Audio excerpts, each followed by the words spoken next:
O episódio mais complexo do anime de Jujutsu foi lançado e fez com que quase todo mundo derretesse o cérebro para tentar entender toda a história por trás do plano maligno de Kenjaku.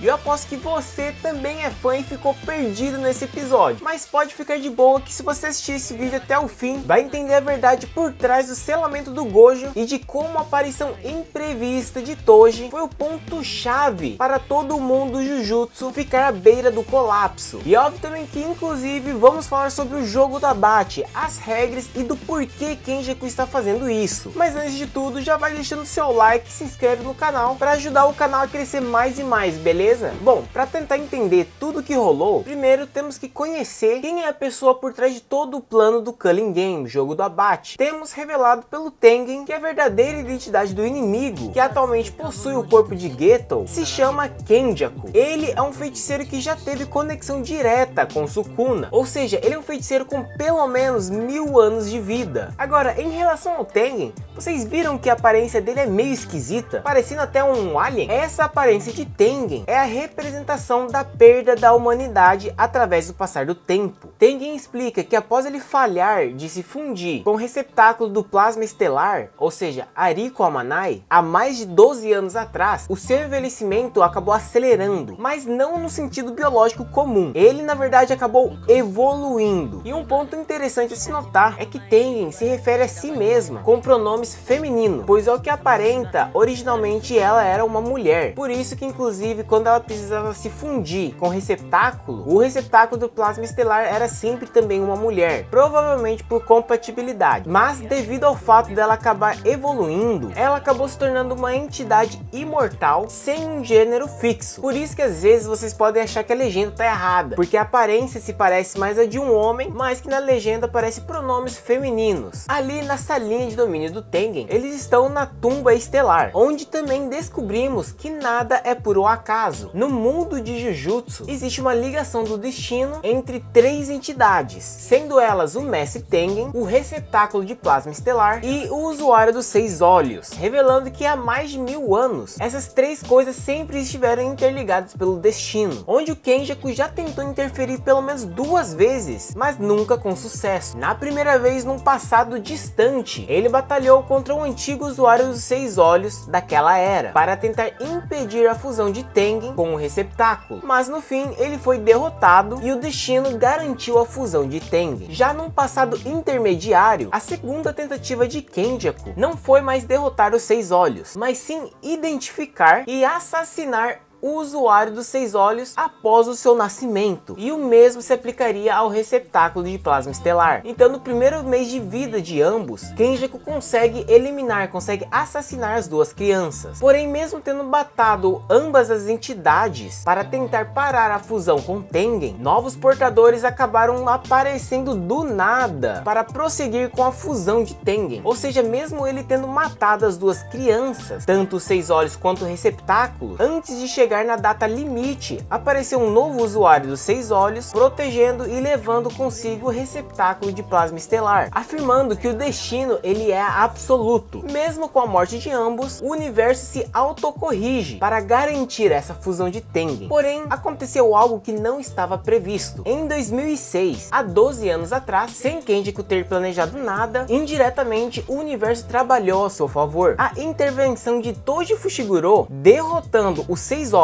e matando o receptáculo, que dessa vez era Ariko Amanai, a fusão de Tengen falha pela primeira vez na história e Tengen passa a evoluir. E aí você se pergunta, mas o universo não ia se autocorrigir? O destino não era absoluto, show? Pois é, mas essa ruptura do destino só foi possível porque, para quem não lembra, o Toji, ele tinha um pacto congênito, uma restrição celestial, onde ele era o primeiro humano na história a nascer sem nenhum pingo de energia amaldiçoada. Isso fez ele ser meio que invisível ao destino. O destino não conseguia enxergar ele, já que o próprio universo de Jujutsu enxerga ele mais como um objeto do que como um ser humano, por ele não produzir nada de energia amaldiçoada. Então a única razão pela qual a história tá acontecendo agora é por causa de Toji Fushiguro. O caos atual, o jogo do abate, o sucesso de Kenjaku, tudo é efeito colateral do Toji ter matado Ariko Amanai e sendo invisível ao mundo mundo de Jujutsu, já que possui nada de energia, ele acabou quebrando esse destino. E essa é uma ironia do anime, até porque Toji é a pessoa que abandonou o mundo Jujutsu, já que ele era a vergonha da família Zenin por não possuir energia amaldiçoada, mas ao mesmo tempo, ele foi o único capaz de mudar o mundo de Jujutsu por completo, quebrando o destino da tríade entre Tengen, o receptáculo do plasma estelar, e o usuário dos 6 olhos. E bom, o grande plano por trás do jogo do abate de Kenjaku é a otimização da energia amaldiçoada. Ele acredita que o potencial humano é limitado pelo seu corpo, então se ele transformar a humanidade em algo maior, ele espera desbloquear um novo estágio de energia amaldiçoada. Então, para isso acontecer, ele pretende fundir a humanidade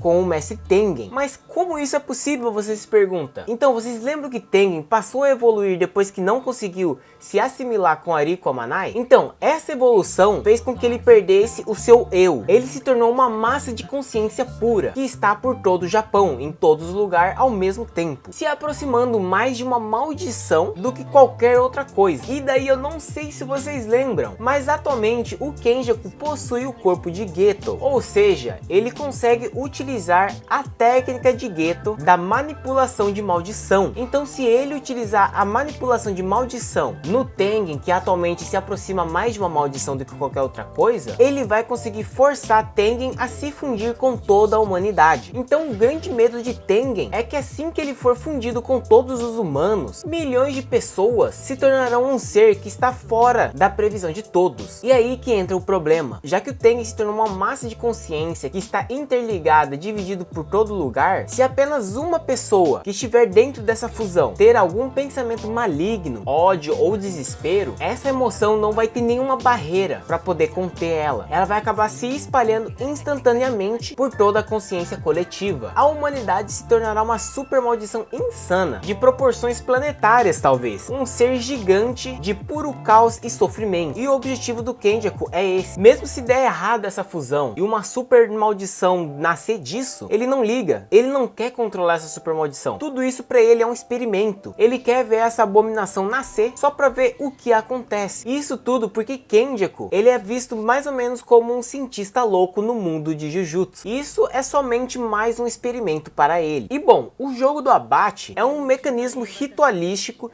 necessário para preparar a humanidade para a fusão. Não é um simples torneio de batalha, é um processo de refinamento de energia. E isso facilitaria o processo de fusão com Tengen, já que todos os usuários estariam bem acostumados com a energia amaldiçoada, assim evitando que ocorra qualquer problema durante a fusão com Tengen. E sobre as regras do jogo do abate, vamos nos focar somente nas regras fundamentais. O jogo do abate ocorre por todo o Japão. Existem 10 colônias distribuídas por todo o Japão que estão fechadas por uma barreira. Esses são os 10 locais onde acontecem o jogo do abate. Regra número 1. Jogadores despertos devem declarar participação em uma colônia de sua escolha dentro de 19 dias após o despertar. Kenjaku, ele marcou 2 tipos de pessoas. O primeiro tipo são pessoas como Itadori. Kenjaku fez algumas pessoas ingerirem objetos amaldiçoados, forçando a pessoa a se tornar um feiticeiro. E o do segundo tipo eram pessoas que tinham corpos para ser feiticeiros,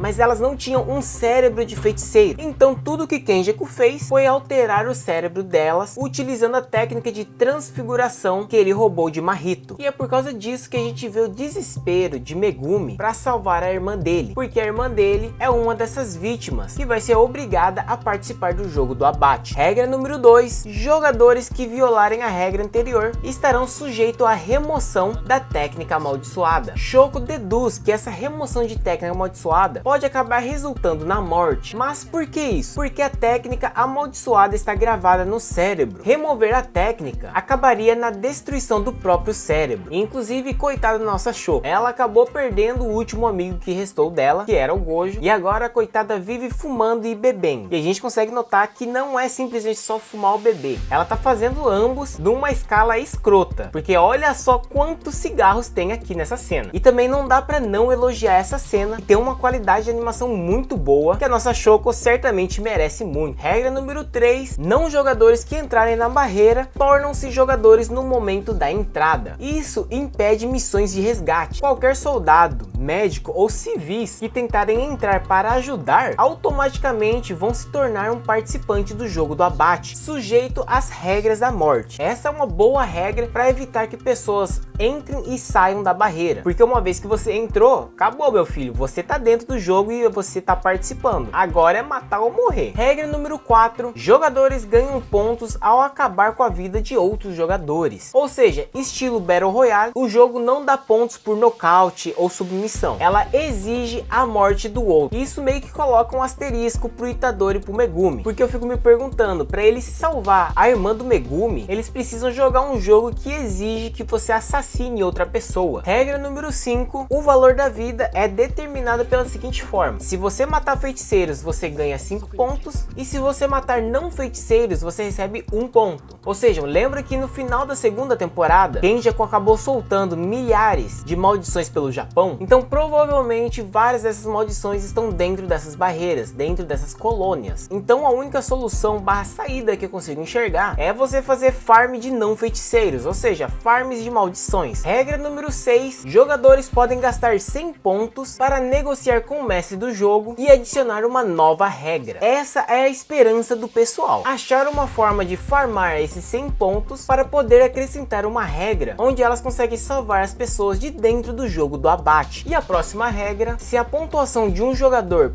permanecer inalterada por 19 dias, ele perde a técnica, ou seja, morre. Essa é a regra mais insana e mais cruel. Ela impede que a pessoa apenas se esconda. O relógio sempre reseta sempre que você ganha pontos ou gasta pontos, te obrigando a sempre matar ou acabar morto em algum momento. Com as regras estabelecidas, existe um problema que exige uma solução mais urgente. Pois é, o selamento do Gojo. O jogo do abate seria facilmente resolvido se o Gojo estivesse livre, mas Gojo atualmente está selado dentro do reino da prisão. Tengen revela que na verdade o reino da prisão existe uma porta da frente e existe uma porta dos fundos. O reino da prisão que o Kenjaku detém é o da porta da frente, a porta de entrada. Já o Tengen, ele possui a porta dos fundos. Aí você se pergunta, então não é só abrir as portas dos fundos para salvar o Gojo?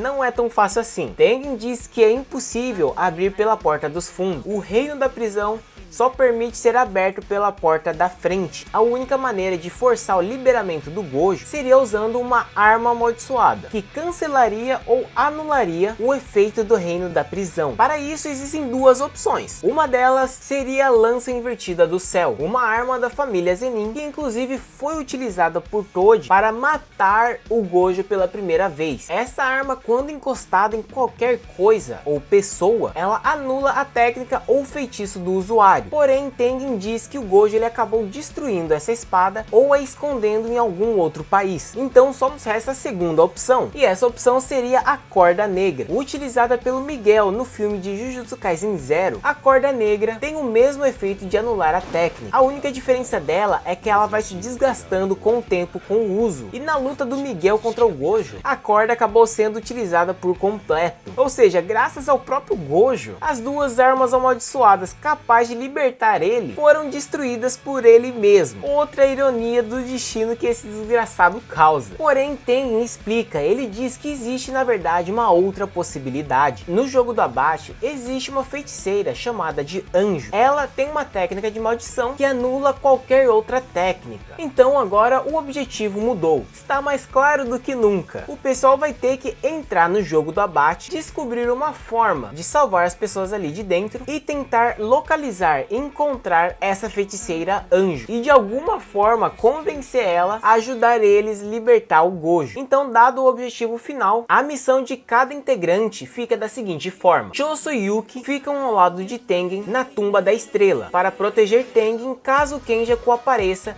para querer fazer algo. Já a Maki irá até a família Zenin para pegar instrumentos amaldiçoados. Instrumentos esses que podem ajudar o pessoal dentro do jogo do abate. E logo depois disso ela também irá ingressar no jogo do abate, entrando em alguma colônia. Já o Yuta, ele vai entrar em uma colônia logo de cara, para já começar a participar do jogo do abate e ir coletando algumas informações adicionais. Megumi e Itadori ficam com a missão de encontrar Kinji Hakari. Ele é um veterano da escola Jujutsu que atualmente está suspenso, mas que segundo Yuta, Hakari pode ser até mais forte do que ele mesmo, o que comprova que ele é uma ótima adição para ajudar eles no jogo do abate. Então, com esse grande resumão, eu espero que ficou bem claro e que não ficou nenhuma dúvida sobre qual é o plano do Kenjaku, qual é a ligação do Kenjaku com o Tengen e como funciona o jogo do abate. Nesse episódio eu gostaria de parabenizar a Mappa, porque o episódio inteiro foi mais parado, sem grandes ações, mas sim muitas falações, muita explicação, mas que mesmo assim eles foram criativos na forma de explicar, mostrando todo o fluxograma,